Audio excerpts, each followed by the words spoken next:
말씀 보겠습니다. 내가 복음으로 너희를 낳았다 하는 제목을 가지고 말씀을 선포하겠습니다. 고린도전서 4장 14절 15절입니다. 힘써 봉독합시다. 시작. 내가 너희를 부끄럽게 하려고 이것을 쓰는 것이 아니라 오직 너희를 내 사랑하는 자녀같이 구원하려 하는 것이라. 그리스도 안에서 일만 스승이시되 아버지는 많지 아니하니 그리스도 예수 안에서 내가 복음으로써 너희를 낳았습니다. 아멘. 이 말씀을 가지고 참 선생의 자세, 이런 모습을 어떤 것인가 생각해 보는 그런 시간이 되기를 원합니다. 주님의 손을 전합시다. 주님의 성령 지금 이곳에 임하소서.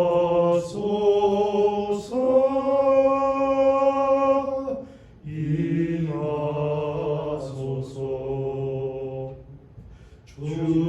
주님의 성령 지금 내 안에 임하소서.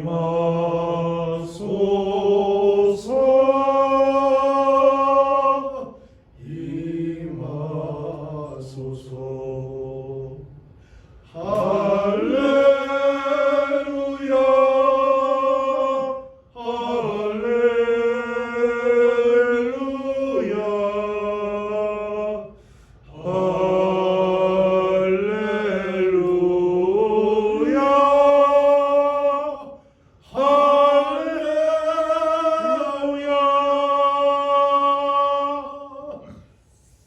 할렐루야. 성령님 이 시간 오셔서 우리의 심령 하나하나 성령의 능력 안에 가두시고 우리 심령 보좌의 중심에 자리 잡아 주셔서 우리의 마음 생각 온전하게 붙들어 주시옵소서. 주신 말씀과 완전하게 연합되게 하옵시고 이 말씀 우리의 생명수가 되게 하옵시고 이 말씀을 따라서 우리의 삶이 전개될 수 있도록 성령이여 우리 모두를 축복해 주시옵소서. 부자한 종은 십자가 뒤에 가려주시고 허락하신 말씀만 온전하게 전할 수 있도록 성령님 역사하옵소서. 성령님만 의지하옵고 우리 주 예수 그리스도의 이름 받들어 기도드리옵나이다. 아멘. 할렐루야. 네. 이민생활이 한 40년, 목회를 30년을 하면서 이제 나이가 70이 되니까 생각합니다. 가장 보람 있는 일을 무엇을 했을까? 이제 살아왔던 시간보다 남은 시간이 더 짧은데 정말 보람 있는 삶을 살았는가? 보람 있는 일을 했는가? 무엇을 남겨놨는가? 이런 생각을 하게 되네요. 이민의 삶이 어떻게 보면 참 덧없는 것 같아요. 우리 인생이 덧없는 것 같지만 그러나 우리는 인간이기에 뭔가를 남기기를 원합니다. 올바른 것을 남기기를 원하고 또 올바른 것을 위해서 더 많은 것을 투자하고 일하기를 원합니다. 목회라는 것은 너무 잘한 것 같은데 또 돌아봅니다. 교회를 세우기 위해서 많은 눈물을 흘렸지만 그래서 얻은 열매가 무엇인가? 이런 것도 생각합니다. 역시 목회를 하면서 가장 보람을 느꼈던 것은 뭔가? 설교가 아니라 성경을 가르치면서 그 말씀으로 변화받는 성도들을 볼 때 보람을 가지는 그런 기억이 있습니다. 그 목회가 여러분이 알다시피 전 목회를 시작할 때부터 마칠 때까지 어려운 사람 쫓아다니고 돕고 병원을 다니고 이렇게 이런 시간들이었는데 다시 보면 그들의 삶이 예수를 만나고 예수 안에서 사는 거, 이 삶을 지켜주려고, 이 삶으로 인도하려고 그들의 손을 잡고 발걸음을 인도했던 시간들이었다. 이렇게 생각합니다. 상대방은 뭘 어떻게 생각하는지 간에 그런 시간이 되었던 것을 생각하면서, 그러니까 주님을 만나면 전 그렇게 살았습니다. 열매가 있든 없든 아마 그렇게 주님에게 말할 수 있을 것 같습니다. 그러나 지금도 다시 생각합니다. 정말 여러분이 지금 사는 삶 속에서 가져야 할 가장 가치가 무엇인가, 여러분도 이것을 생각하고 가장 귀한 가치를 위해서 일하고 살아가는 여러분과 저가 되어야 될 줄 믿습니다. 우리 생각합니다.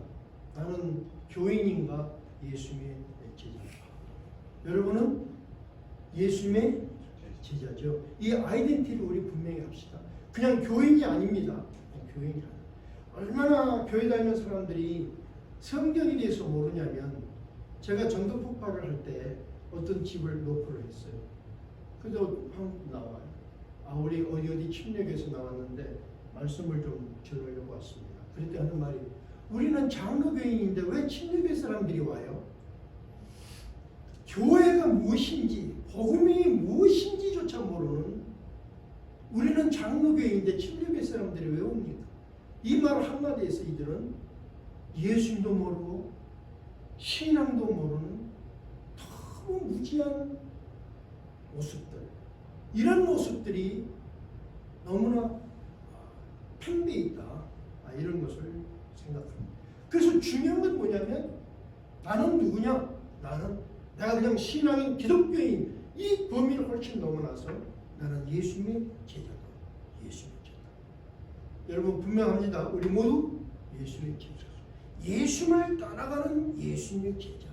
예수님의 뜻을 이루어가려는 예수님의 제자. 이것이 우리의 아이덴티티입니다. 이것이 우리가 분명히 해야 될 것 같습니다. 그런데 예수님 제자인 우리에게 예수님이 지상명령으로 우리에게 주신 말씀이 있어요.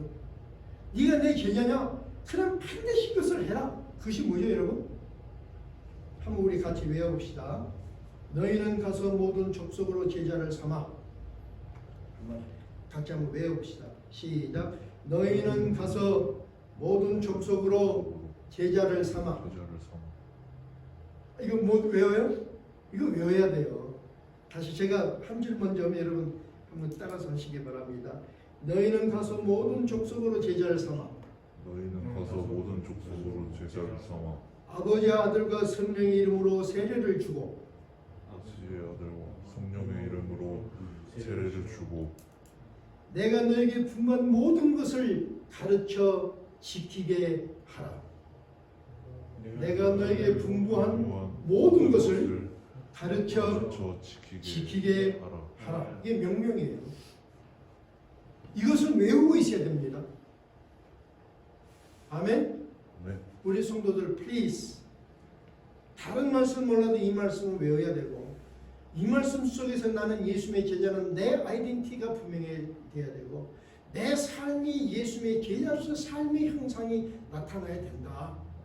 이것이 복음이에요. 그래서 우리가 지난주일날 이 예수 명령을 기억하면서 이 제자를 삼기 위해서 가고, 제자를 삼아서 침례를 주어 예수님의 사람으로 구분하고, 제자들이 스스로 자신을 지킬 수 있도록까지 교육하고 돌보는 것, 이 예수님의 제자들의 소명, 교회 생활의 내용, 가난을 점령하고 분별하는 축복의 원리, 이것을 우리가 이해하고 그렇게 하겠습니다 하고 우리가 다짐을 했습니다. 이런 제자의 삶을 살자, 이렇게 우리 모두 다짐을 했습니다. 우리는 내 스스로가 제자가 된 것뿐만 아니라 제자를 삼는 자입니다. 동의하시면? 네. 제자를 가리키는 것은 목사만 하는 것이 아니라 예수를 믿는 모든 자는 똑같은 책임과 의무를 가지고 있는데, 그게 뭐냐? 뭐냐면 예수님 제자가 되는 것이요, 예수 제자를 삼는 것입니다. 그런데 제자를 삼는다는 건 다시 말하면 가르치는 일인데, 가르치는 것은 좋은 열매가 맺혀야 됩니다. 좋은 열매가 맺기 위해서는 가르치는 좋은 선생과 좋은 제자가 함께 만나야 좋은 열매가 맺혀집니다. 그래서 우리가 먼저 가르치는 자로서 자세는 무엇인가? 내 자세가 가르치는 선생으로서 좋은 선생의 자세를 가지고 있는가를 오늘은 살펴보고, 다음 주일날은 제자의 바른 자세는 무엇인가? 이것을 한편 살펴보기를 원합니다. 굉장히 원리는 단순한데 이 단순한 원리를 우리가 다 감당하지 못하는 그런 참 연약한 모습도 있는 것을 봅니다. 먼저 좋은 선생, 다시 말하면 성경적 가르치는 자의 자세는 어떤 것인가를 오늘 우리 생각해보고, 그런 자세, 그런 모습으로 우리 스스로를 만들어가는 여러분과 저가 될 수 있기를 바랍니다. 세상의 선생은, 그 세상의 선생의 목적은 뭐냐? 지식을 가르치는 것이 목적입니다. 지식만 전달하면 되는 거예요. 제자의 삶이나 생활의 내용에는 관심이 없습니다. 뿐만 아니라 사랑보다는 원칙과 벌칙으로 제자를 다스립니다. 원칙과 벌칙. 언젠가 우리 성도의 고등학생 아이가 학교를 빼먹었어요. 학교를 말썽을 부리니까 면담을 하자고 해서 내가 부모가 영어가 안 되니까 대신 갔습니다. 그 나는 이 아이를 이해해주고 이중문화권에서 갈등하고 있으니까 얘를 좀 이해해주고 조금 참고 기다려주라, 반드시 좋아하실 거다 그랬더니 학교 교칙이 어떻고 벌칙이 어떻고 벌칙만 이야기해. 얘를 개선시키려는 그런 것이 아니라 법을 위배했으니까, 학교 법칙을 위배했으니까 얘는 이런 징계를 받아야 됩니다. 선생님이 계속 그 이야기만 하는 거예요. 대화가 안 됩니다. 아, 세상이구나. 교육의 현장인데 아, 세상이구나. 그런 걸 느꼈습니다. 뿐만 아니라 세상의 선생은 자신이 환난에 처하면서까지 제자를 돌보지 않습니다. 세상적인 선생. 제가 국민학교 5학년 때 그 상처는 지금도 평생을 그 선생님에 대한 얼굴을, 나는 거의 선생님 얼굴 잘 기억이 안 되는데, 국민학교 선생님 얼굴 기억이 안 되는데 그 국민학교 5학년 때 선생님만은 기억이 돼요. 얼굴이. 그 당시 우리는 동아전과라는 것이 있었습니다. 엄지사님 기억하십니까? 동아전과? 아, 그렇습니까? 나하고도 차이가 있네. 신목사님 기억하시죠? 동아전과. 그때는 동아전과 갖고 공부를 했어요. 근데 저는 동아전과가 없었어요. 하질 못했어요. 학생이 한 70명 되는데 동아전과 없는 사람 손들어, 학생 손들어, 3명의 손들어, 나까지 포함해서. 그 전과가 없는 것도 슬픈데 전과가 없으니까 밖에 나가라는, 복도에 나가서 두 손 들고 앉아있으라는 거예요. 아니 그 교과서도 아닌데 그게 죄입니까? 그 상처가 지금도 있습니다. 그리고 복도 청소를 하는 거예요. 저 안에서는 공부하는데 우리는 전과 사전이 없다 그래서 물걸 내가지고 복도 청소하고 있었어요. 피눈물, 그 어린 나이에 그것이 피눈물 나서 그 선생님 얼굴 지금도 기억해요. 세상적인 선생님. 성경적 선생은 어떤 모습이 되는가? 성경에서는 뭐라고 말씀하는가? 보면 성경을 가르치는 선생, 신앙적인 선생님은 그 목적이, 가르치는 목적이 지식이 아닙니다. 성경을 가르치는 것이 목적이 아닙니다. 지식이 아니라 예수님을 제자로 삶 속에서 심어서 하나님의 일을 하는 자가 되게 하는 것이 목적입니다. 예수님의 제자, 예수님을 제자의 삶 속에서 심어주는 거예요. 그것이 목적. 그러기 위해서 성경을 가르치는 것입니다. 근데 잘못된 교사는 성경만 가르쳐요. 성경. 원어를 막 풀어서 가르쳐요. 그 사람 마음속에 예수님이 심어지는지 안 심어지는지 관심이 없어요. 점검도 없어요. 잘못된 거죠. 그래서 가르쳐서 뭘 하려고? 하나님의 일을 온전하게 하는 자가 되게 하는 것이 목적입니다. 이 선생님은 원칙과 벌칙에 의해서 벌칙으로 제자를 다스리는 것이 아니라 사랑과 용서로 제자를 도우는 것입니다. 뿐만 아니라 자신 스스로가 모범이 될 것입니다. 그리고 자신이 환난에 처하면서까지 제자를 돌보는 것이 신앙적 선생의 자세다. 이렇게 우리가 먼저 정의를 합니다. 기독교 역사 속에는 수많은 성경학자, 목사, 교사들이 엄청난 역할을 해왔습니다. 지금도 수많은 사람들이 성경을 가르치면서 수고하고 있습니다. 그런데 그 당시 바울은 무슨 말을 했냐면 그리스도 안에서 일반 스승이 있는데 아비는 없다. 그러고는 나는 복음으로 너희를 낳았다. 이렇게 말합니다. 그 당시나 지금이나 세상에는 많은 신앙적 선생이 있다. 그렇죠? 많은 신앙적 선생이 있다. 그런데 아비의 마음이 없다는 아비의 마음입니다. 오늘 우리에게 가장 중요한 것은 중요한 핵심이 되는 것이 오늘 바울이 말씀하시는 그대로 나는 복음으로 너희를 낳았다. 그 아비의 마음은 무엇인가?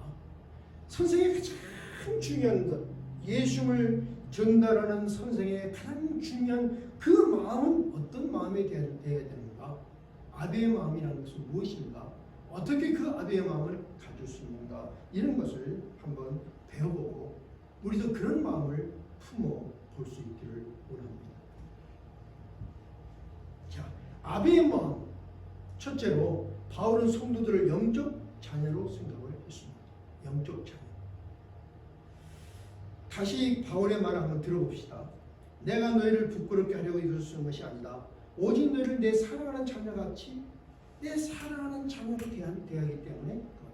내 사랑하는 자녀라는 것은 성도가 아니고 교인이 아니고 내 사랑하는 자녀.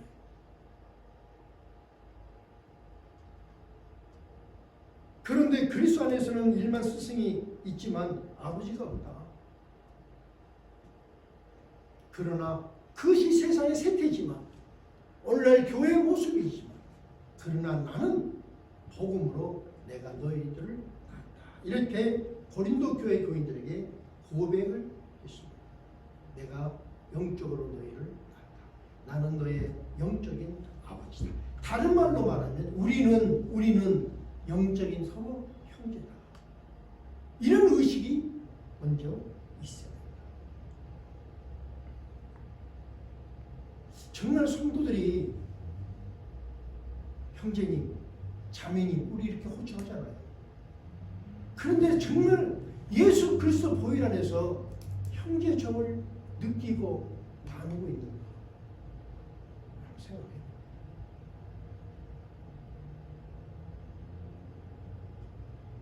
바울은 어떻게 이렇게 성도들을 자녀라고 말할 수 있었습니까? 그가 가졌던 그 발자취를 한번 보면은 이해해 볼 수 있습니다. 그 고린도 교인들에게 보낸 그런 고백인데 그 고린도에 온 때가 2차 선교 여행 중 주후 50년부터 51년 사이에 고린도에 와서 교회를 홀로 개척을 했습니다. 그들 홀로 와가지고 가장 먼저 했던 일이 뭐냐면 텐트 만드는 일을 했어요. 다시 말하면 지금으로 말하면 건축 현장에 나가서 노동을 하면서 복음을 전했습니다. 노동을 하면서 자기가 노동을 하면서 교회를 세우고 복음을 전했어요. 아무 대가가 없이 한 영혼을 사랑했기에 그 영혼을 구원하기 위해서 일을 했습니다. 그냥 교회를 세운 것이 아니라 교회를 세운 것이 목적이 아니라 그 영혼을 구원하는 거예요. 영혼을 구원한 그 사랑 때문에 교회를 한 거예요. 우리 잘 생각합시다. 교회를 만들고 교회를 커지기 위해서 교회 일을 하는 것이 아니라 한 영혼을 관리하고 한 영혼을 구원하고 한 영혼에 대한 그 사랑 때문에 교회를 하는 거예요. 그런데 현실은 어땠습니까? 아니 의미가 좋잖아요. 사랑하고 이들을 돕기 위해서 복음을 전하고 아무 대가도 없이 수고하는 거예요. 그런데 세상에서는 박수를 치는 것이 아니라 많은 수많은 박해를 받고 방해를 받았습니다. 그가 그렇게 교회를 섬기고 한 영혼을 섬기는데 어떤 어려움이 있었냐면 그가 겪었던 어려움을 고린도 후서 11장에서 그런 회고하기를 이렇게 회고합니다. 자, 우리 생각 한 영혼 예를 들어서 내가 예를 듭시다. 내가 엄집사님의 영혼을 사랑하는데 엄집사님 저 영혼 하나를 구원하려고 도우려고 가르쳐서 세우려고 옥에 갇혔고 옥에 갇혔고 저 영혼 때문에 내가 자지 못했고 저 영혼 때문에 영혼을 구하러 다니다가 죽을 뻔한 위기도 여러 번 겪고 저 여기 이 야키마 그전에 내 그런 얘기 야키마 교통사고 3번 났다 그랬잖아요. 죽을 뻔했어요.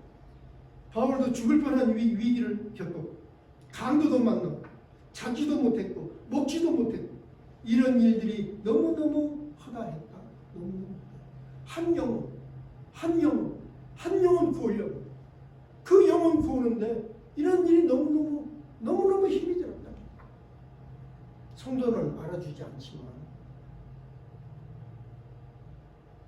나중에 이런 말이에요. 너무 힘이 들어서 살아야 할 소망까지 끊어졌고 그래서 이렇게 나는 죽는구나 하고 생각했다. 얼마나 힘이 들어서 이렇게 내 인생이 끝나는구나. 나는 이렇게 고난받고 핍박받고 이렇게 하다가 죽는구나. 그렇게 생각했다. 무엇 때문에 자기를 위해서 겪는 것이 아니라 한 영혼을 구원하려고 그 한 영혼을 가리키려고 그 한 영혼을 예수님의 제자로 삼아주려고 그 영혼이 지옥을 가는 것이 아니라 천국에 가서 영원한 삶을 살게 하려고 아무 대가도 없이 아무 바라는 것 없이 그는 목숨을 걸고 그렇게 일을 했다.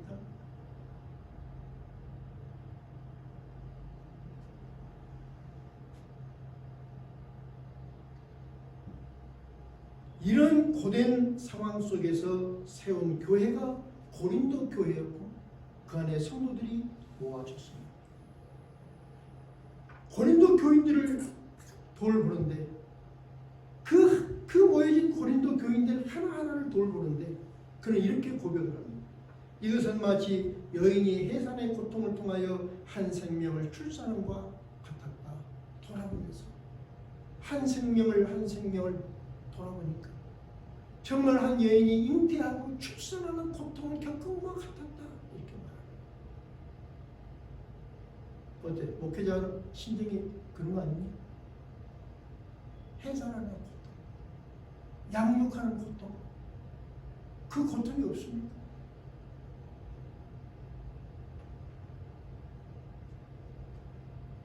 근데 이것이 자랑되는 것이 아니고 조건이 아니라 이것은 너무나 예수 사랑 안에서 당연한 것이다. 자기를 자랑하려고 하는 것도 아니고 누구를 부끄럽게 하려고 하는 것도 아니고 이건 너무나 당연한 것이다. 그러면서 그는 말하기를 그런데 이렇게 당연한데 어찌하여 교회 안에 일만 스승은 있고 아버지의 마음을 가진 자는 어찌 없는가 이렇게 그 시대의 교회를 향해서 질책을 하는 말씀입니다. 여기서 일만 스승이라는 그 단어는 파이다 고고스입니다. 이 파이다 고고스는 너희들 중에 지식이 있어서 아이들을 돌볼 만한 사람을 칭하는 것이 이 파이다고고스라고 말을 합니다.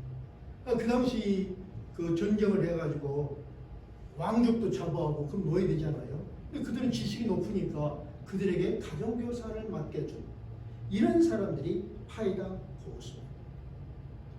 이 스승들은 이 파이다고고스들은 자기 자식이 아니니까 대가를 받고 아이들이 그냥 돌봐주는 거예요. 그리고 기본적이고 필요한 지식만을 가르쳐 줍니다. 이 아이들의 장에 대해서 관심이 없습니다.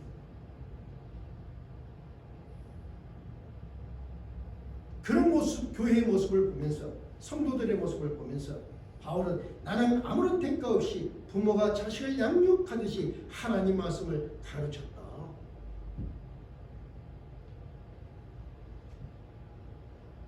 파라다고고스가 아니다. 그래서 그는 이런 아버지의 심정을 선생들이 가져야 된다 하고 세상을 향해서 교회 교사들 향해서 성도들 향해서 간절히 부르짖는 것입니다. 이 모습이 성경에서 말하는 선생의 모습. 이 선생은 목회자뿐만 아니라 그리스도인이라면 누구나 해야 하고 누구나 할 수 있는 일들입니다. 사랑하는 성도 여러분, 우리 모두 부모의 심정으로 성도들을 대하고 형제의 심정으로 말씀을 전하고 부모의 심정으로 성도들의 삶을 온전한 길로 인도하려는 그런 마음을 가진 영적 가족들이 되시기를 주님의 이름으로 축원합니다. 축원합니다. 이것이 제자의 마음, 가르치는 자의 마음의 기본입니다. 둘째로는 16절에 이런 말을 해요. 그러므로 내가 너희에게 권하노니 너희는 나를 본받는 자가 되라 그랬습니다. 너희는 나를 본받는 자가 되라. 선생이 해야 할 말의 모습의 자세입니다. 너희는 나를 본받는 자가 되라. 여기서 잘 생각하세요. 예수님을 본받으라고 하는 게 말하는 것이 아니라 나를 본받는 자가 되라 이렇게 권했습니다. 왜 나를 본받으라고 했을까? 고린도서 11장 1절에 이렇게 설명합니다. 내가 그리스도를 본받는 자가 된 것 같이 내가 그리스도를 본받아서 사는 것 같이 너희도 나의 그 모습, 나의 그 믿음을 본받는 자가 되라. 나의 삶을 본받는 것이 아니라 예수를 따르는 그 애쓰는 믿음을 가지는 애쓰는 그 모습을 너희도 본받고 그렇게 해라. 이렇게 한 말입니다. 본이 돼야 된다. 믿음의 본이 된다. 내 믿음이 본이 돼야 된다. 이 확신이 있어야 되고 이것이 있어야만이 되는 것입니다. 한 어머니가 개구장의 아들을 데리고 아주 고명한 선생님을 찾아와서 선생님 제 아들이 사탕을 너무 좋아해요. 사탕을 먹지 않도록 권면의 말씀을 좀 주십시오. 이렇게 부탁을 합니다. 그러자 이 고명한 선생님이 어머니와 소년의 얼굴을 그윽한 눈길로 바라보면서 말하기를 보름 후에 아이를 데리고 다시 오십시오. 그러더라고요. 그래서 어머니가 참 이상하다. 왜 보름 후에 오라고 합니까?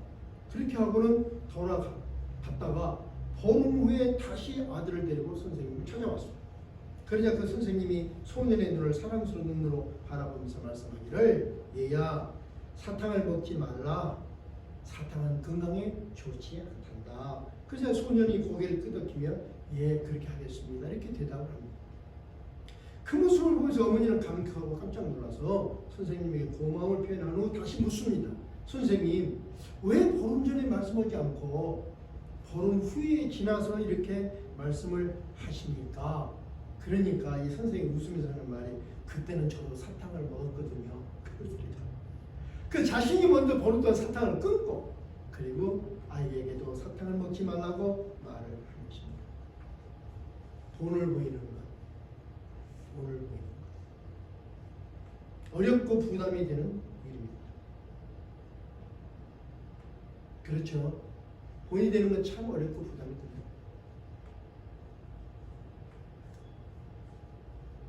여러분 혹시 기억하시면 나는 어느 분을 좀 본받고 살고 싶다 그런 자기 멘토가 있습니다. 엄지사님 혹시 그런 멘토 있습니까? 살아오면서 난 저분처럼 살고 싶다. 저분을 본받고 싶다. 그런 분 보면서 괜찮아요. 현석이 뭐 심호선 혹시 있습니까? 멘토? 사도바울이 아니요. 우리 지금 생활 속에서 우리 살아오면서 I'm sorry 우리 모두 불행한 사람이에요. 그 본이 없다면 불행한 사람이에요. 저도 뭐만 그러니까 본이 없으니까 어떻게 하죠? 내가 경험해야 되잖아요. 그래서 많은 세월을 허비하고 실수하는 것입니다. 요즘 한국 대통령 선거 유세였죠. 대통령 선거 유세를 보면 참 저 적나라한 세상의 모습이 그대로 보이죠. 뭐 야당 뭐 말할 것도 없고 뭐 야당 다 비판합니다. 여당 후보도 전 정권의 좋은 점을 개선하고 발전시키겠다는 공약이 하나도 없습니다. 여당인데, 여당 후보인데. 뿐만 아니라 모두가 어떤 지도자를 본을 받아서 그 이상을 실현하겠다는 사람이 하나도 없습니다. 모두가 말하는 것이 부정부패, 적폐만을 말합니다. 그리고 힘이 생기면 심판을 하겠다고 말합니다. 그러니까 지금까지 본이 된 이상 실현, 정기 하나도 없다는 거예요. 그럼 뭐예요? 그 사회가. 오늘 우리 교계에서도 아니 교회 내에서도 본이 없었다. 그럼 뭐예요? 그 안에 내용은 아무것도 없는 게 다 꽝이지. 다 허상들 아닙니까? 그렇잖아요. 이것이 슬픈 일이에요. 그러므로 우리 적어도 우리 믿음이 본이 되어야 된다는 거예요. 내가 예수님을 믿고 예수님을 따라가려고 애쓰는 나의 그 믿음을 엄 집사님이 보고 내가 김 목사님이 다른 건 몰라도 저 믿음은 내가 본을 삼아서 나도 저 믿음을 가지죠. 이런 것이 있어야 되는 거예요. 엄 집사님의 믿음을 보고 현석이나 현철이가 다른 건 몰라도 내 저 믿음은 내가 본받아. 이런 것이 있어야 되는 거예요. 동의하시면 이 본이 있어야 돼요.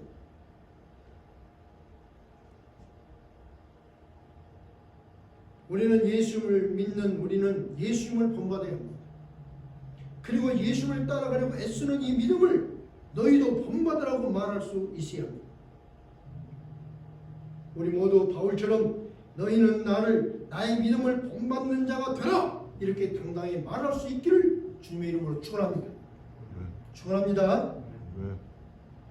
세 번째로는 말로만이 아니라 실제로 역사하신 하나님을 내 삶 속에서 보여줄 수 있어야 됩니다.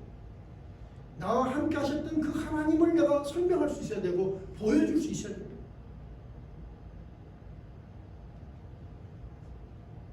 크레디빌리티 갭이라는 말이 있죠. 정치가의 발언이나 정부의 정책이 사실과 달라서 신뢰할 수 없을 때 사용하는 말. 크레디빌리티 갭. 신뢰할 수 없다. 복음에는 하나님의 능력이 반드시 나타나는 것입니다. 그래서 신뢰가 되는 거예요. 그래서 하나님의 말씀이 참 진리고 2000년에 계신 예수님이 지금도 우리와 함께 하신다는 것을 신뢰할 수가 있는 거예요. 복음에서 능력이 나타나니까. 그런데 복음을 가르치는 자의 삶 속에 하나님의 능력이 나타나지 않는다면 복음을 가르치는 자의 삶 속에 자신의 계획만 보인다면 복음을 가르치는 자의 삶 속에 하나님이 함께 하셨다는 경험도 증거도 하나도 없다면 그가 가르치는 복음을 누가 신뢰하고 복음이 구원의 능력인 것을 누가 믿을 것이며 하나님의 약속을 누가 기다리겠습니까? 그러므로 복음을 가르치는 자는 자신의 삶 속에서 하나님이 실제로 역사하셨다는 것을 입증할 수 있어야 합니다. 그런 사건들이 많이 있어야 됩니다. 귀신을 쫓아내고 병든 자를 치료하고 방언을 하는 것 모두 귀한 하나님이신 능력입니다. 그러나 바울은 뭐를 권면하냐면 이런 권면을 해요. 소망 중에 즐거워하며 환난 중에 참으며 기도에 항상 힘쓰며 성도들의 쓸 것을 공급하며 손 대접하기를 힘쓰라. 이런 권면을 했습니다. 다시 말하면 가르치는 자는 생활 속에서 말씀으로 소망을 갖고 그 소망을 즐거워하는 그런 모습, 환난을 겪을 때는 믿음으로 인내하는 그 모습, 언제나 기도에 전심을 다하는 그런 모습, 성도들을 도우기를 즐거워하는 그 모습, 성도들을 돕기를 즐거워하는 모습, 사람을 대접하기를 좋아하는 그 모습들, 이 모습들이 그들의 생활 속에서 나타나야 돼요. 그 나타나는 것을 이웃 성도들이 볼 수 있어야 됩니다. 동의하시면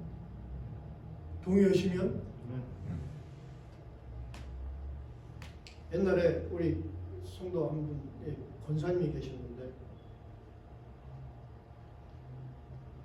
교회생활 10년, 권사님인데 10년 하는데도 점심을 한 번도 이렇게 돌아가면서도 하는데 발렌티어로 하는데 한 번도 뭘 가져온 적이 없어요. 그러고는 음식이 남으면 바리바리 언제나 그 권사님이 다 싸갖고 가요. 10년 동안 자기 집에 성도를 초청한 적이 한 번도 없어요. 10년 동안 나를 밥을 사준 적이 한 번도 없어요. 성도들이 위해서 저분이 권사님이 맞아. 성경은 달달달 외워요. 성경. 마음속에, 생활 속에 무엇이 보여져야지. 하나님이 함께 하신 것이 보여져야지. 자, 이것이 가장 기본적인 좋은 선생, 성경에서 말하는 선생의 좋은 자세, 좋은 모습, 기본의 모습을 우리가 정리를 해봤습니다. 다시 한번 정리를 하면, 첫째는 영적으로 아버지 심정을 가져야 된다. 둘째는 믿음으로 살려고 애쓰는 믿음의 생활을 본받으라고, 자기 믿음의 생활을 애쓰는 모습을 본받으라고 말할 수 있어야 됩니다. 셋째는 말로만이 아니고 하나님과 함께하는 모습이 삶 속에서 보여져야 됩니다.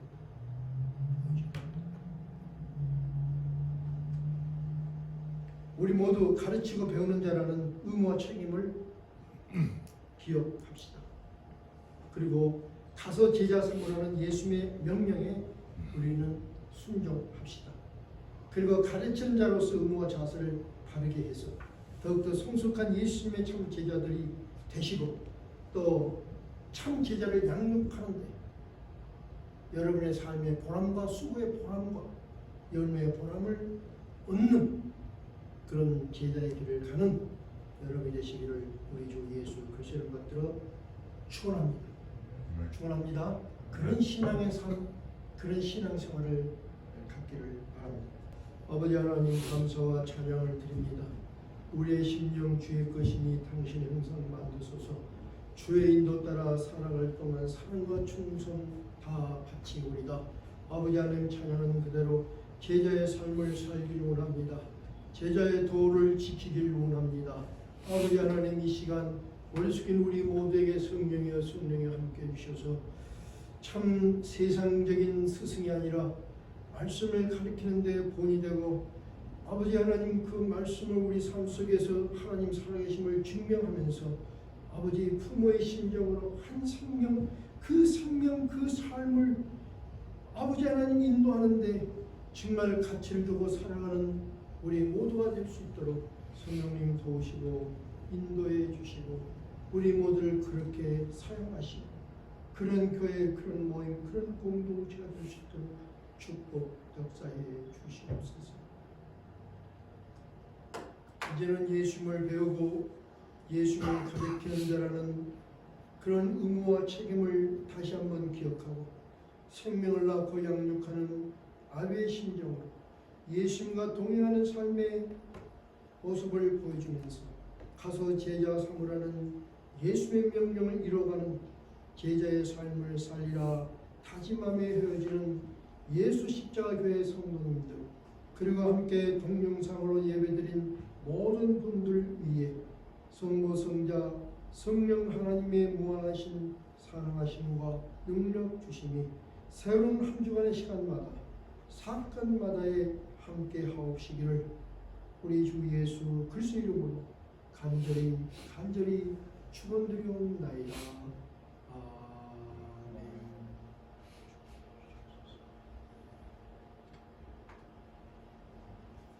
아멘. 영광 할렐루야.